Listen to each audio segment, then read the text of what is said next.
South Africa is the second biggest exporter of citrus in the world, after Spain.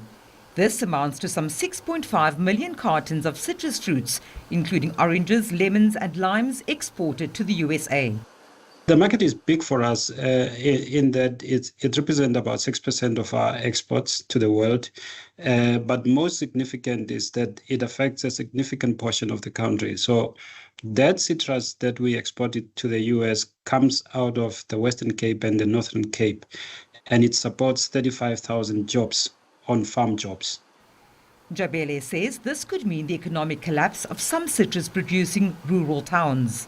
When we say 35,000 jobs, we mean jobs that we are responsible for. So those are on the farm jobs, not further down the value chain.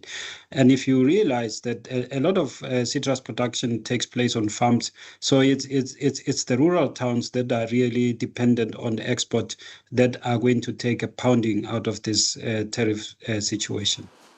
Future growth of citrus exports to the USA are also at risk. Some packing will obviously take place because there are contracts that are involved. The challenge is that you don't know what you're packing at and at what rate. So what we are asking for government is to intervene decisively, because this is a crisis that's about to hit the industry. And you should realize that this 6% fruit that is supposed to be destined for the US market is going to create a further concomitant problem, in that in some instances you might find that you might have to find new markets for this fruit. That creates a concomitant effect, in the sense that some fruit might then be diverted elsewhere, and that might impact pricing.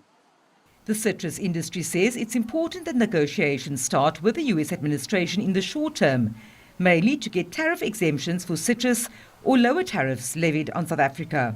With specific focus on the Western Cape, we do export a lot of agricultural produce to the United States, especially citrus, table grapes, and then also premium wines and nuts. Currently, we do not have all the detail with regards to the tariff increase and how it will be applied. And we're hopeful that negotiations can take place to minimize the 30% tariff application. The industry says the US should see South African citrus exports as complementary to US growers and not competitors. Vanessa Puna, SABC News, Cape Town.